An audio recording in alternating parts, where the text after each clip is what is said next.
Hi, it's Leanne at Body Shop Performance. I want to talk to you this week about how you can improve your mental health. And I want to try and talk about some areas that you'll have heard less frequently.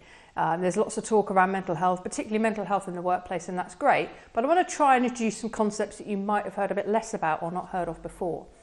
The first one, of course, you will have heard of, and it's movement. But I want to explain why that is so important. So if I take you back to ancestral times when we were cavemen and cavewomen, and we'd have woken up with light flooding the mouth of the cave, and we'd have started to move. We'd have got up and looked out of the cave, is there anything there going to attack us? Anything on the horizon that we can go and hunt? And depending on the answer to those questions, we then got up and at 'em, and we'd have spent the day doing lots of low-level activity, foraging, scurrying, squatting, travelling to get water, travelling to get plants and vegetation, occasional bursts of high intensity activity, so hunting and being hunted. But generally, we'd have been on the move all day. And that's the way we were designed. I believe that part of the problem with mental health now is that we're just not moving our bodies enough. We were designed to move in an ancestral way. Now, I'm not suggesting you sort of squat down in the office and start sharpening tools, but if you can get up every half an hour, just walk about the office, deconvenience your desk, take things off the desk that make it really nice and convenient and you never have to stand up, and actually go and maybe leave your mobile phone hanging from your coat in a corner. So occasionally you need to go and check that. Have a small glass of water that you have to constantly refill from the water filler. All of these kind of hacks, standing workstation is another, walking meetings, standing up for phone calls, standing meetings, all of these hacks help promote movement. And if you start to move more on a regular basis, but quite low level movement, you'll see an increase in mental health. There was a study done that looked at a broad number of participants, and they each did a 10-minute brisk walk per day.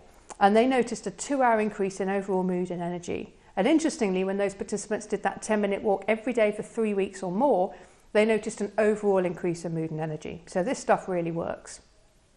The other thing I want to talk about is recovery. So some of the things that we do for recovery might be meditation. I do 10 minutes meditation a day. It could be spending time with animals. It could be spending time with your children, just chilling out, watching movies, that kind of thing. Recovery is really important. And what I've noticed is it's the most undervalued part of a holistic fitness program there is.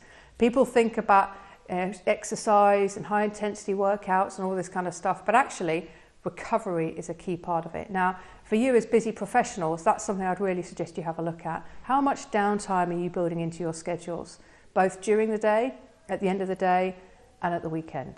And when I say during the day, it could just be a 2-minute micro break. Studies have shown that the micro breaks can be really effective for both productivity and concentration. So there's movement, there's recovery. The third one is heartfulness. Heartfulness is a term that we coined, which basically means two things. One, it's about doing something that you really love. Now maybe that's you used to love making model airplanes, reading books, going to the theatre, whatever it might be, but the convergent pressures of work and home have just squeezed out any bandwidth you have to do those things now. See if you can introduce those back into your life, even for a small amount of time.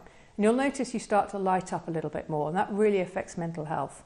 That's one aspect of heartfulness. The other is doing something for somebody else. Lots of studies have been done about the changes to our hormones, the hormones that are linked with mental health, that occur when we do something for someone else, that we volunteer, when we do something charitable, when we do a random act of kindness.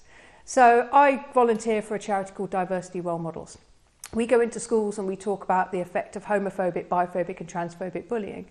That's probably the most rewarding thing that I do in my life at the moment. It makes me feel great and it really affects my mental health. So they're the two aspects of heartfulness. The last point I want to talk about is light exposure. So in order to have good mental health, we need to have regular exposure to daylight. Now, for many of us stuck in offices, that can be a challenge, but getting to a window is one step. Ideally getting outside, even if it's just for lunch and maybe a mid-afternoon, mid-morning break, but making sure that you start your day in light if possible and finish your day with light if possible. Now, obviously winter makes that challenging, in which case you need to get out and make a point of taking those micro breaks in the day.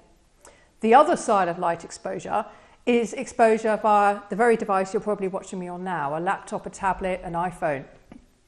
That type of light contains a frequency called blue light. And when we're exposed to that in the latter part of the day, it suppresses a hormone called melatonin, which is the melatonin that helps us to sleep. So many of us have sleep problems now because of technology, and that is knocking onto our mental health.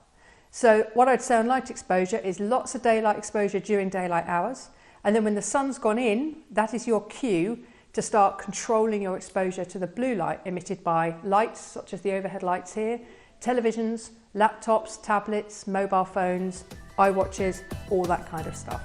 I hope that's been helpful. Let me know if you've got any questions. You can email Leanne at bodyshotperformance.com and I'll talk to you soon.